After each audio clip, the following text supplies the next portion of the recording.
15절에서 21절 말씀 두 곳 말씀입니다. 먼저 창세기 49장 33절 말씀 한 목소리로 같이 봉독을 하겠습니다.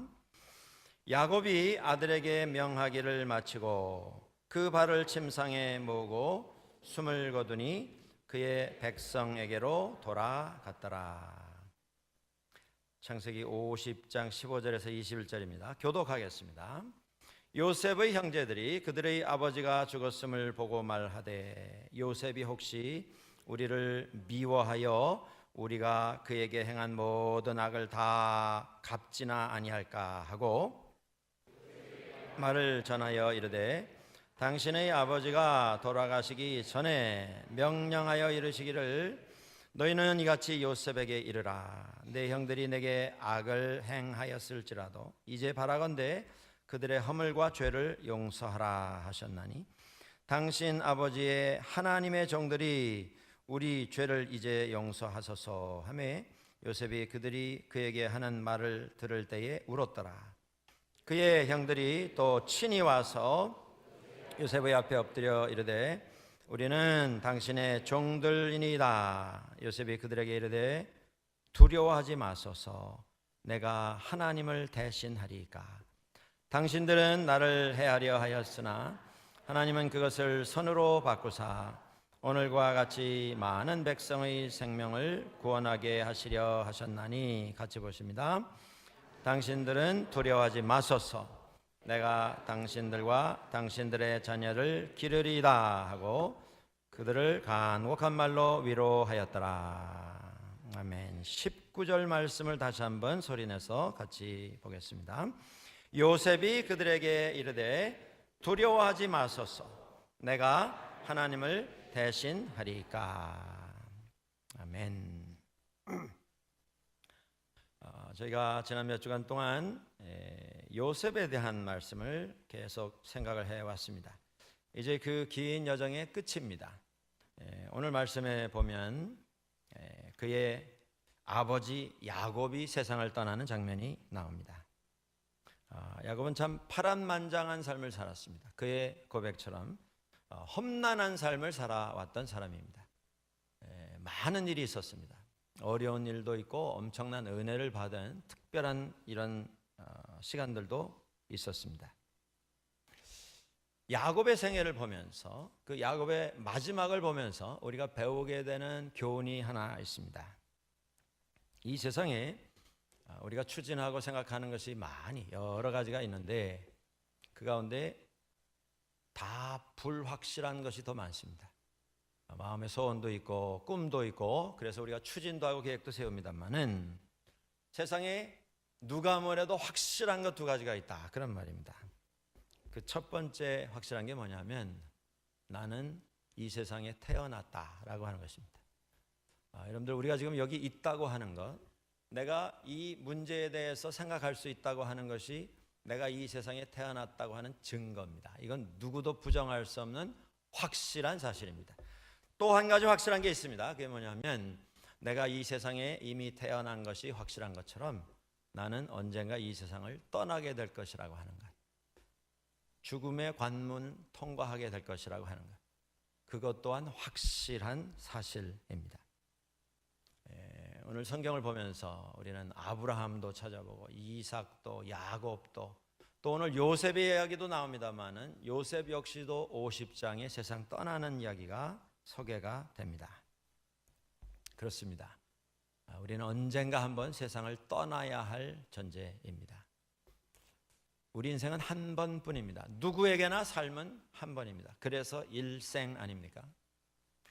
한 번뿐인 이 삶 속에서 우리가 언젠가는 이 세상을 떠나게 될 것이라고 하는 이 사실을 깨닫고 사는 것, 이건 당연하고도 당연한 일일진데 이것이 그렇게 쉽지가 않습니다. 이것이 문제입니다.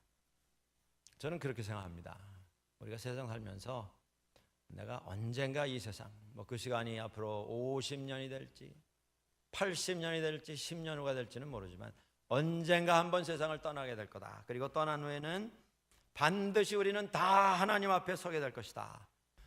그것 하나만 확실하게 깨달아도 우리 삶이 참 달라질 수 있겠다. 그런 생각을 많이 하게 됩니다. 한 번뿐인 삶인데 정말 행복으로 채워야 되지 않겠습니까? 서로에게 기쁨으로 축하하는, 축복하는, 칭찬하는 이런 관계로 채워가야 하지 않겠습니까? 오늘 우리 삶 속에 이 한 번뿐인 삶 속에 지나가면 되돌아갈 수도 없고 반복할 수도 없는 이 시간 속에서 하나님 은혜 받은 자로서 축복하는 삶을 우리가 살아갈 수 있어야겠습니다. 내 자신뿐만 아니라 가족들만 아니라 주변에 있는 모든 분들에게 좀 축복할 수 있는 좋은 관계, 복된 관계, 하나님 앞에 무엇인가 의미 있는 어떤 구체적인 결과를 만들어 놓고 갈 수 있는 그런 삶을 위해서 우리가 좀 정진할 수 있으면 참 좋겠다. 그런 마음의 소원이 있습니다. 세상 살면서 우리가 추구하는 것이 있습니다. 열정을 쏟아붓는 것이 있습니다. 그런데 어찌 보면 우리가 언젠가 하나님 앞에 서게 될 그 일을 생각하게 된다면 우리가 연연해 하는 그런 것들이 다 의미가 없어지는 그런 깨달음을 가지게 됩니다. 그래서 정말 무엇이 중요한가를 깨닫고 그것에 집중해서 살아갈 수 있게 됩니다. 오늘 야곱이 세상 떠나는 그 자리에서 야곱을 아는 많은 사람들이 눈물을 흘렸습니다. 그의 아들들도 다 아버지의 별세의 소식 앞에 눈물을 흘렸습니다. 그런데 그 눈물이 두 가지 종류의 눈물인 것을 우리는 보게 됩니다. 요셉의 형들이 울었습니다. 아버지가 떠나신 것, 그것이 안타까워서 울기도 했지만 한편 그들의 눈물 속에는 이제 아버지 야곱이 세상을 떠나신 이후에 그동안 아버지를 보아서 참고 또 참았던 요셉이 오늘 본문에서 그들이 걱정하는 것처럼 자기들에게 복수를 하지 않을까, 그걸 염려하면서 두려워해서 울었습니다. 불안해서 울었습니다. 동시에 울음을 터뜨리는 요셉의 울음은 다른 차원의 울음입니다. 아버지의 사랑을 기억하며 그가 쏟아주셨던 아버지로서의 희생을 기억하며 하나님 은혜에 감사하는 그런 울음이었습니다. 오늘 형들이 불안한 마음을 가지고 요셉에게 와서 이런 부탁을 합니다. 아버님께서 생전에 우리들에게 당부하신 말씀이 있다. 그게 뭐냐면 혹시라도 내가 세상 떠난 다음에 요셉, 내가 너희 형님들에게 다른 생각을 품어서 복수하는 일이 없도록 하라. 이런 간절한 부탁을 우리에게 하고 떠났다. 이렇게 이야기를 합니다. 그리고 그 부탁을 하면서 또 이런 말도 합니다. 우리는 당신의 아버지의 하나님의 종들입니다. 완곡하게 우리가 피를 나눈 형제들이고 하나님의 백성들입니다. 그러니 우리가 서로 마음 상해서 복수하는 일이 없으면 좋겠습니다. 이런 부탁입니다. 그 말을 듣고 요셉이 아주 통곡을 합니다. 그의 통곡은 분하고 억울하고 속상해서 우는 그런 통곡이 아닙니다.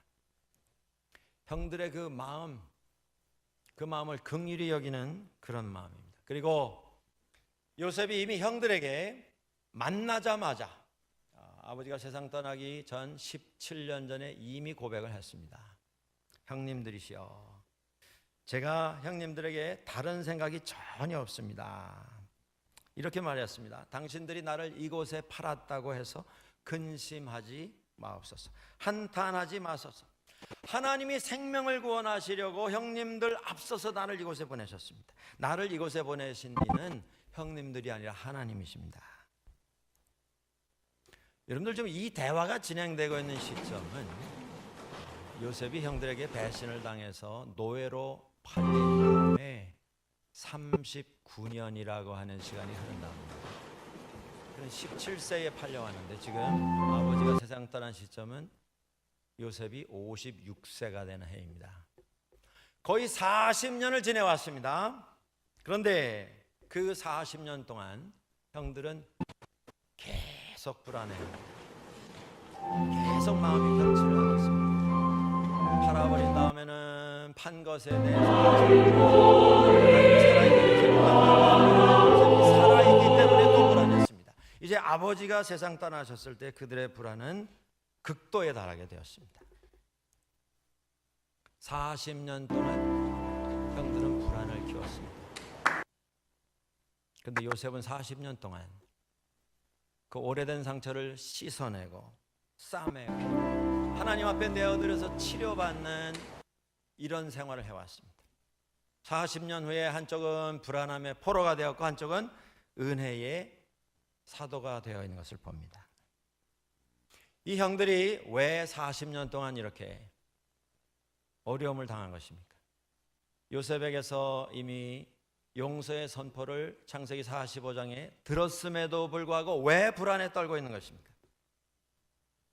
오늘 이것이 형님들의 이야기뿐이 아닙니다. 우리 믿는 사람에게도 똑같은 모습들이 있는 것 같습니다. 형들이 불안에 떨었던 이유는 요셉이 용서를 선포했음에도 그 용서를 믿지 못했기 때문입니다. 요셉의 이 사랑은 예수 그리스도의 사랑과 똑같은 사랑입니다. 사랑을 가지고 품는 것입니다. 형들을 위해서 기도하는 것입니다. 축복하는 것입니다. 그리고 주님 앞에 나가서 주님의 은혜를 통해서 새로운 인격을 가지는 이런 시간을 40년 동안 그는 해왔습니다. 오늘 우리들이 용서를 받는 것은 은혜로 받는 것입니다. 우리가 믿음 생활에 있어서 가장 핵심이 되는 것이 무엇입니까? 예수 믿고 주 예수 그리스도의 십자가의 보혈로 씻음을 받아서 우리 죄가 사해졌다. 이게 믿음의 핵심이 아닙니까? 그런데 죄의 용서함을 받고도 죄가 그렇게 쉽게 사해지겠는가? 나같이 부족한 사람을 그렇게 쉽게 용서해 주실 수 있겠는가? 그래서 죄의 기억들이 우리를 다시 붙잡고 그 기억에 시달리면서 우리가 불안해할 때가 있습니다. 구원받고도 내가 구원 얻었는가 불안해질 때가 있습니다. 용서받고도 내가 정말 하나님 앞에서 깨끗한 자로 거듭났는가 이것 때문에 고민하게 되는 때가 있습니다. 사랑하는 여러분들, 용서는 내가 돌을 닦아서 내 자신을 용서하는 게 아닙니다. 내가 완벽해져서 나는 죄의 용서함을 받을 자격이 있다. 그때 이루어지는 게 아닙니다. 우리가 주님을 알지도 못하던 때에 주님께서 우리를 먼저 아셔서 하나님께서 그의 아들 예수 그리스도를 십자가에 보내셔서 죽게 하심으로 그걸 믿는 자들이 예수 그리스도의 보혈의 공로로 씻음을 받고 용서함을 얻은 것입니다. 그러니 우리 믿는 자들은 믿고도 못 믿는 이런 어리석은 자가 돼서는 안 될 것입니다. 죄를 회개한 사람은 죄의 용서함을 받은 자의 삶을 누려야 합니다. 고민에서 벗어나야 합니다. 종의 멍에를 맬 것이 아니라 계속 양심의 가책에 시달리는 이런 삶을 살 것이 아니라 하나님의 은혜의 말씀을 힘입어서 하나님의 자녀의 삶을 살아야 합니다. 예레미야 50장 20절에 이런 말씀이 있습니다. 나 여호와가 말하노라. 그날 그때에는 이스라엘의 죄악을 찾을지라도 없겠고 유다의 죄를 찾을지라도 발견치 못하리니 이는 내가 나의 남긴 자를 다 사하여 줄 것임이니라. 찾아도 찾아지지 않는 죄. 왜냐하면 하나님께서 다 씻으시고 용서하셨기 때문에 해결된 그것이 우리가 가지고 있었던 옛날 죄의 모습입니다. 하나님 앞에 회개하고 그리고 용서받았으니 감사, 찬송, 영광, 기쁨으로 하나님을 예배하는 삶을 우리가 살아야 합니다. 이 봄에 그런 삶을 우리가 함께 누리게 되기를 주의 이름으로 간절히 축원합니다. 믿지 못하기 때문에 믿는다고 하면서 주여 주여 하면서도 믿지 못하기 때문에 우리에게 불안함이 있습니다. 두 번째 형들이 불안함에 떨었던 이유가 있습니다. 그것은 나라면 용서하지 못할 터인데 그 마음 때문에 불안해한 것입니다. 나 같으면 40년 기다리다가 이제 아버님 돌아가셨으니 마음 놓고 내가 하고 싶은 복수를 벌릴 터인데 요셉이 내 생각에는 반드시 복수할 것 같다. 사랑하는 여러분들, 이 생각이 있을 때 그들은 불안해질 수밖에 없었습니다. 요셉이 얼굴색만 달라져도 불안합니다. 지나가다가 눈이 마주쳤는데 눈초리가 조금만 이상해도 그들은 불안해했습니다. 나 같으면 언젠가 복수할 것 같은데. 왜 그렇습니까? 왜 그런 마음을 가집니까? 용서받았으면 용서할 수 있어야 하는데 용서는 용서할 때까지 내 것이 되지 않습니다. 죄의 용서를 받은 사람으로서 우리도 용서했으면 되는데 용서하지 못하면 죄 용서 받고도 계속 불안해집니다. 내 죄가 과연 사회적 건가? 나 같으면 그런 죄 용서하지 못할 텐데. 요셉의 형님들이 그 마음 가지고 계속 불안을 키워갔습니다. 오늘 우리들의 삶은 어떻습니까? 우리가 가장 자주 사용하는 기도가 주님께서 가르쳐 주신 기도가 아닌가 생각합니다. 모일 때마다 주님 앞에서 우리는 기도합니다. 우리가 우리에게 잘못한 사람을 용서하여 준 것 같이 우리 죄를 용서하여 주시고, 주문처럼 외운다고 이것이 사해지는 게 아니지 않습니까? 우리가 남의 죄를 사해 주어야 그 용서는 비로소 내 것이 될 수가 있습니다. 열심히 외울 것이 아니라 작은 것부터라도 우리가 좀 풀어주고 덮어주고 용서하는 이런 일이 필요합니다. 우리 속담에도 있지 않습니까? 받은 은혜는 바위에다가 새기고 원수는 흐르는 물에 새겨라. 좋은 교훈이라 생각이 됩니다. 그런데 우리는 살면서 너무 많은 경우에 거꾸로 삽니다. 거꾸로. 은혜는 흐르는 물에다 다 떠내려 보내고 원수는 신비에 새기고 바위에 새기고 평생 되에 새기면서 불안함을 키워갑니다. 마음의 불편함을 키워갑니다. 이게 문제라, 이런 말씀입니다. 여러분들, 우리가 세상 살면서 어떻게 완벽한 환경 속에서만 살겠습니까? 어떻게 딱 마음에 드는 사람만 만나고 살겠습니까? 어떤 분이 이런 비교를 했습니다. 천국과 지옥의 차이가 있는데 딱 한 가지만 다르답니다. 먹는 거, 입는 거, 사는 집, 물론 누가 꾸며낸 이야기입니다만은 뭐 다 똑같답니다. 거리도 똑같고 뭐 환경이 다 똑같은데 다른 것 하나가 있답니다. 딱 하나가 있는 게 뭐냐면 지옥에는 두 번째 기회가 주어지지 않는다고 합니다. 여러분들, 천국과 지옥의 차이점이 무엇입니까? 우리가 천국 같은 환경 속에 살면서도 스스로 내 상황을 지옥으로 만들면서 살아가고 있지 않습니까? 정말 천국 같은 조건과 환경을 가지고 있는 가정 안에서 바로 이 문제 때문에 용서받았음에도 용서하지 못하고 계속 긴장하고 계속 서로의 약점과 부족함을 찾아가면서 그러면서 불행을 스스로 만들어가고 있지 않습니까? 가정뿐이겠습니까? 우리 일상생활, 우리 교회생활도 마찬가지입니다. 용서받았음에 용서해야 합니다. 오늘 요셉이 이런 말을 합니다. 형님들에게 대답을 하면서 그들에게 이르되 두려워 마소서. 내가 하나님을 대신하리까. 당신들은 나를 해하려 하였으나 하나님께서는 그것을 선으로 바꾸사 오늘과 같이 모든 사람의 생명을 구원하게 하시려 하셨나니 두려워하지 마소서. 여기 몇 가지 단어를 좀 살펴볼 것이 있습니다. 하나는 요셉이 이렇게 말합니다. 형님들이 나를 해하려 하였으나, 해롭게 하려고 하였으나, 원문의 히브리서에 히브리 말에 이 하였으나라고 하는 단어는 계획하였으나 이런 뜻을 가지고 있는 단어가 사용이 되고 있습니다. 그 다음에 요셉이 하는 말이 있습니다. 그러나 하나님은 그것을 바꾸어 주셨습니다.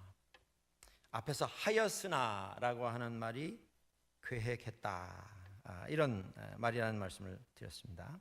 여기서 바꾸다, 하나님께서 바꾸어 주셨다라고 하는 이 바꾸다 하는 말도 역시 똑같은 단어가 사용이 되고 있습니다. 계획하였다. 우리의 삶을 책임져 주시는 분은 하나님이십니다. 시작부터 마지막까지 그렇습니다. 그렇기 때문에 우리의 삶의 모든 것을 주장하시는 분이 하나님이시라고 하는 확신을 가질 수 있다면 어떤 상황 속에 서 있든지 어떤 환경 속에 들어가게 되든지 우리의 삶을 계획하시고 최선의 것으로 만들어 가시는 분은 하나님이신 것을 우리는 깨달을 수 있어야 합니다. 그렇습니다. 성도 여러분들, 오늘 우리의 삶 속에서 하나님께서 다 알아서 하실 터이니 우리는 아무것도 안 해도 된다, 무책임, 무능을 이야기하고 있는 것이 아닙니다.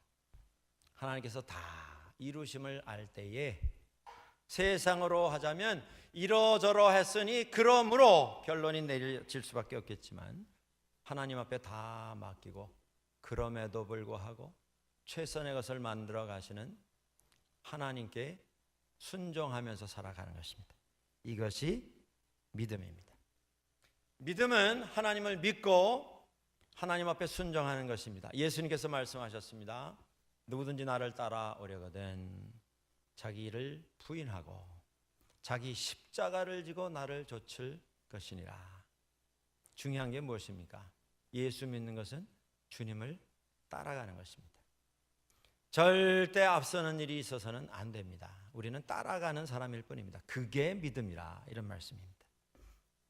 살면서 우리가 하나님을 대신하려고 하는 이런 유혹을 느낄 때가 있습니다. 가정에서도, 교회에서도, 직장에서도, 일상생활 속에서도. 그런데 우리는 수없이 경험했습니다. 우리가 부족해서 우리가 해결 못하더라도 하나님께서 최선의 것으로 인도해 주십니다. 어떤 상황에서도 하나님은 우리를 기억하시는 분이기 때문에 그렇습니다. 주님께 맡기고 순종하며 주님의 뒤를 따라가는 것, 그것이 믿음입니다.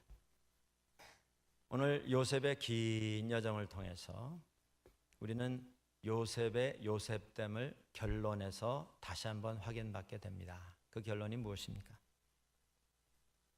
내가 누구간데 하나님을 대신하겠습니까? 이 고백이 신약 성경에도 나옵니다. 사도행전 11장에 사도 바울이 고넬료의 집에 가서 복음 전한 것 때문에 시비가 일어났습니다. 당신이 예루살렘 교회의 책임을 맡은 자로서 누가 이방인에게 가서 복음 전하라 했습니까? 누가 이방인에게 가서 세례 주라고 했습니까? 그때 베드로가 고백합니다. 내가 성령의 부르심을 받고 거기 가 보니까 우리에게 임하셨던 똑같은 성령께서 고넬료의 집안에 임하신 것을 보았다.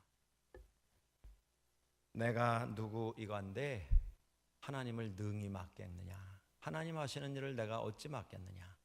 그래서 나는 순종하여 주님의 뒤를 따라갔을 뿐이라, 이렇게 고백합니다. 이 고백이 3월 달에 우리 모두의 고백이 될 수 있기를 간절히 소원합니다.